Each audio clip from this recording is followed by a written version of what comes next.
We started in Huaraz, Peru, at a high elevation.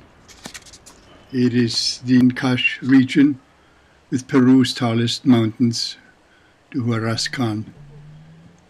From there we traveled to an area that had been devastated by an earthquake in the 70s and traveled up to Yanganauka Lake near Yungay, which is part of the Huaraz Khan National Park.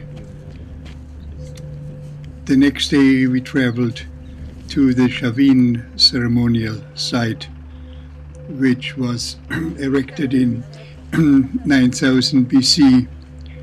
It brought the coastal and Andean and Amazonian people together for the first time. It was a ceremonial site near where two rivers came together. Underneath were these chambers we just walked through, and on the outside some of the animal heads. In the museum we saw demonstrations of how a ceremony was conducted in that facility. This is on the way home to Huaraz, where we in the evening saw the dancers of the 7th day of dance in Huaraz. We went into the church and many of the groups were dancing there. We recorded only this one group. It was interesting to watch their footwork and see the combination of various cultural artifacts coming together. This was outside the church after the dance. On the next day in Huaraz, we went up to look at the city and came through a graveyard where there were some more dancers that celebrated one of their members. From there, we flew to Cusco, and on the way to Machu Picchu, we encountered this group of townspeople coming through, celebrating in their costumes and dancing.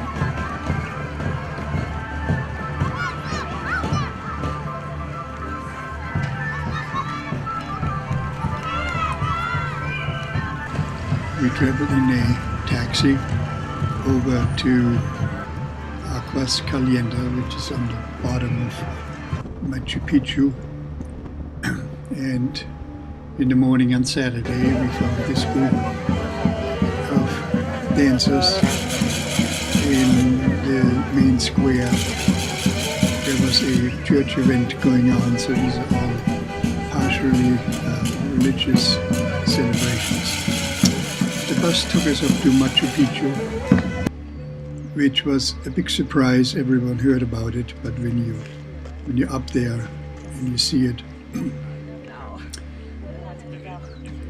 it is quite an experience.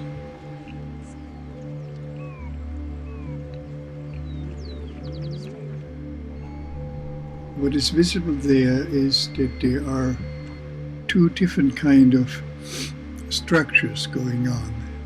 There is a massive stonework visible that seems to have been destroyed at some point by an earthquake, and it was actually found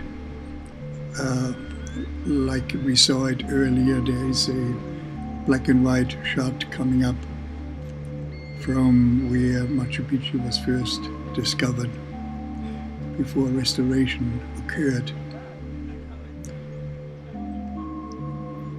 You see on these big gates there's different kind of stonework than on the rest of the installation, which gives me many questions, like this particular kind of stonework seems to be of a different age than the later on constructed walls.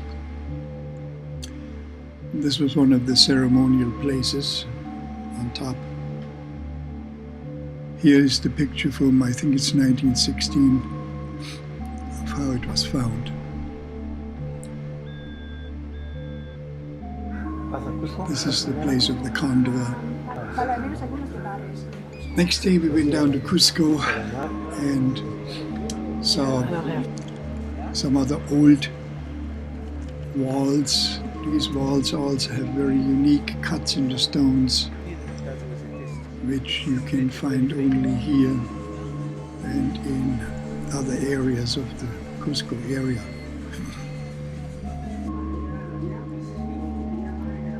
Cesar is showing us around and took us first to Tambo Machai, which was apparently a ceremonial place dedicated to water. And beautiful stonework.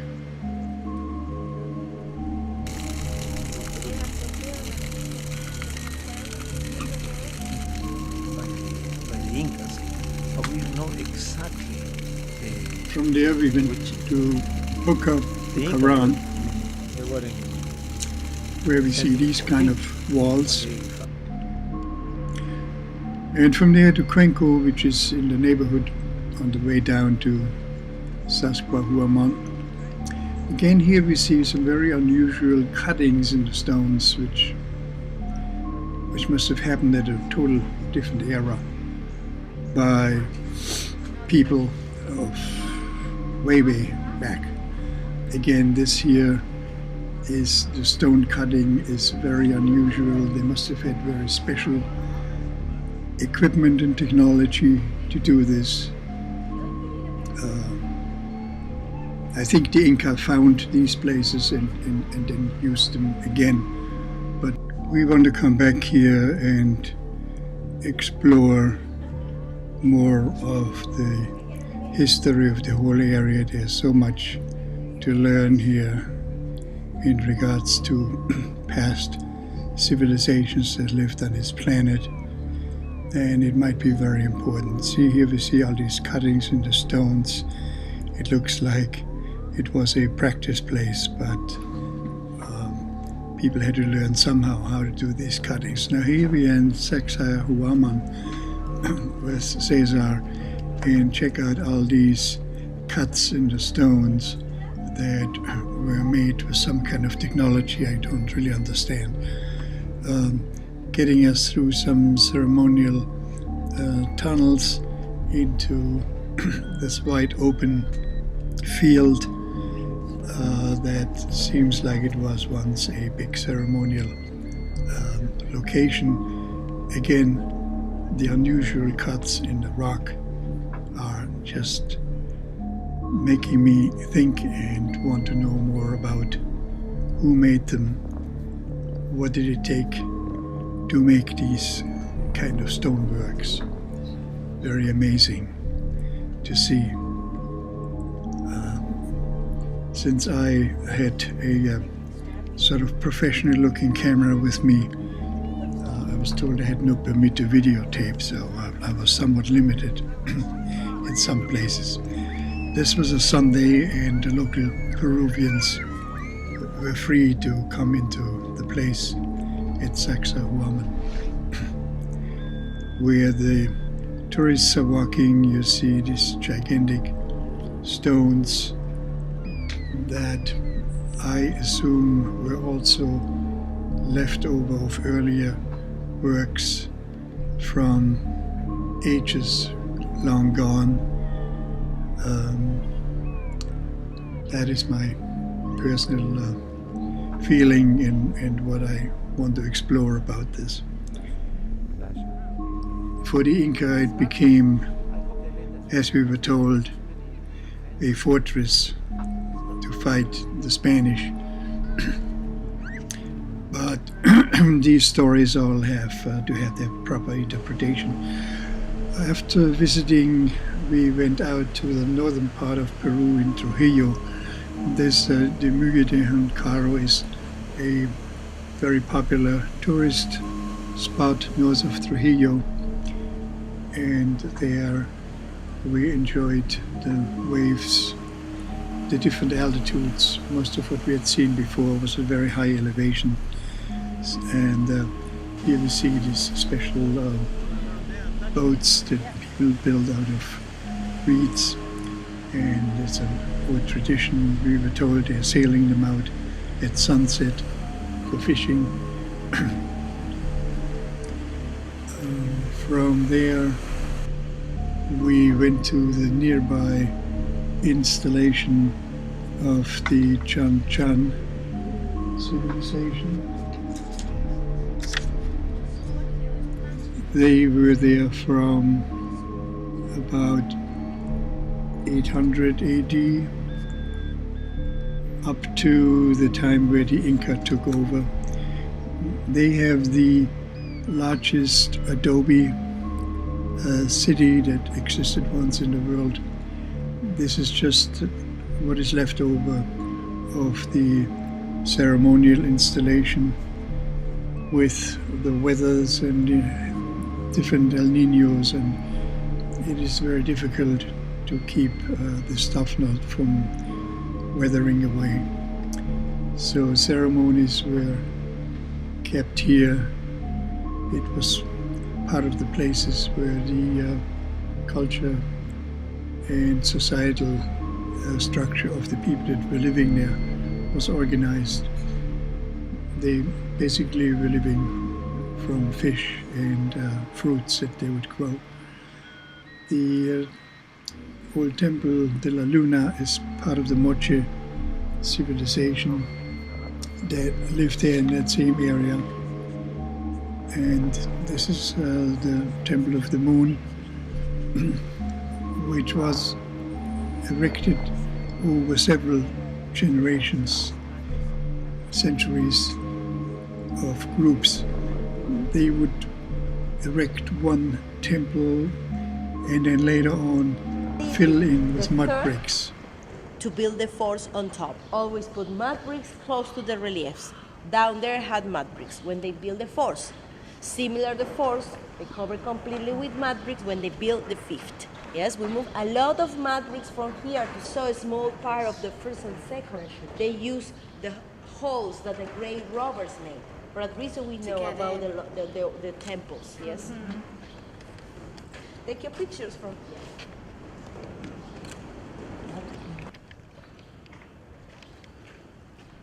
We are on the top of the temple.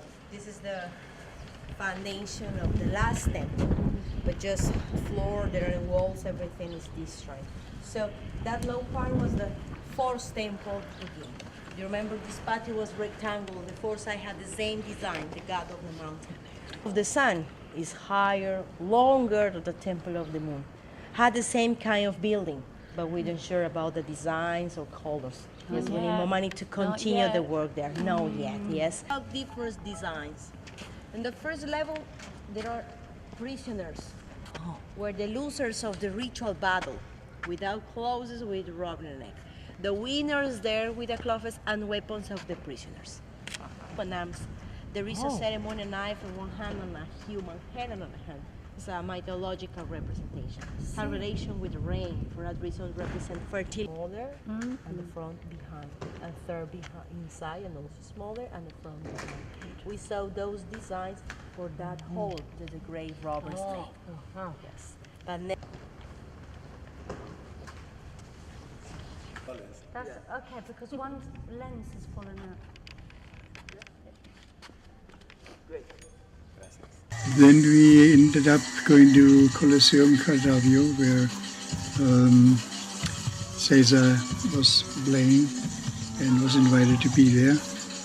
It was good to see some folk dances by 20 different high school bands that came here.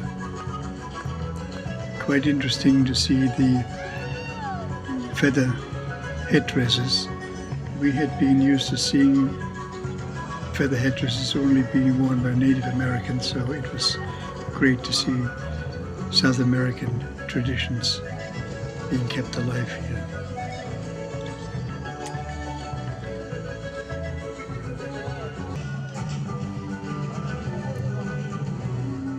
And Cesar is working on keeping the Indian culture alive. That's his devotion through his music. He took us later on to another village where he performed, having to go through mud and rain destroyed roads, many holes, difficult to get to some villages. And people survived. This was a year ago when they had big mudslides and heavy rains.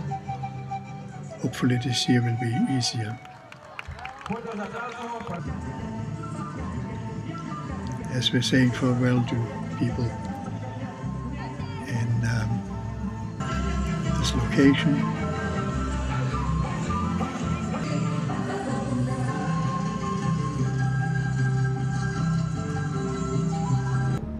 Going to Museo de Cao, where Madalena de Cao, mummified body, was found about 1700 years ago.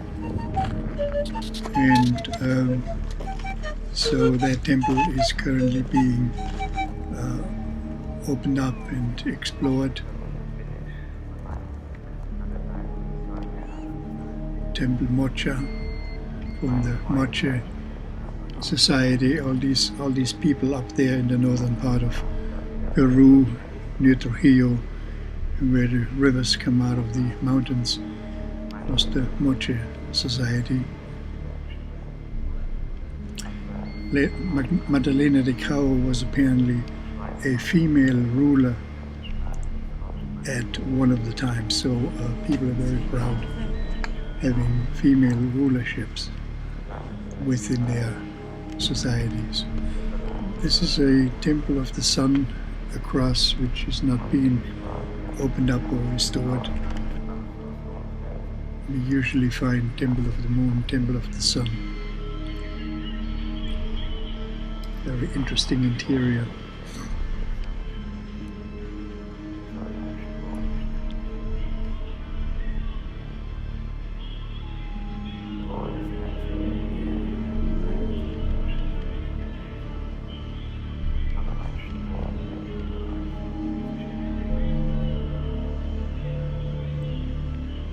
That's all at the Museo de Cao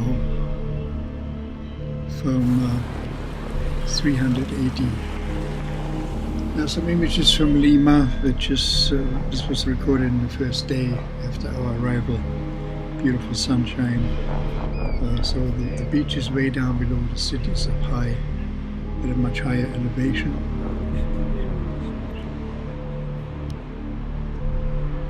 People enjoying the surf and the wind generated by the updraft from the winds from the Pacific Ocean. Now back into the interior of the city. On our last day, we were trying to capture the changing of the guards, which is traditionally being held each noontime. And traffic is difficult, so we had a hard time getting there on time. And by the time we got there, it was almost over. But we enjoyed the city. We enjoyed it a lot. Driving by the highest court of the land, if I remember this right.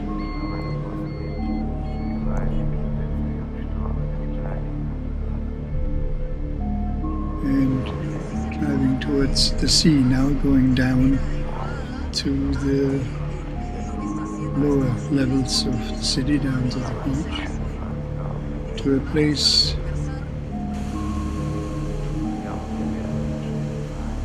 that called Salto de Freie, where a priest or a monk, from what I could find out from history, apparently jumped out to avoid some other tragedy. He probably survived, and so now this jump is being reenacted regularly for the tourists. I've seen various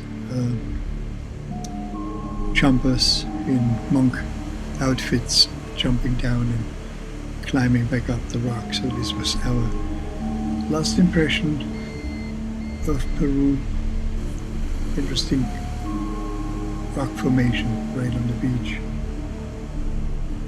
And saying farewell to Peru for this time.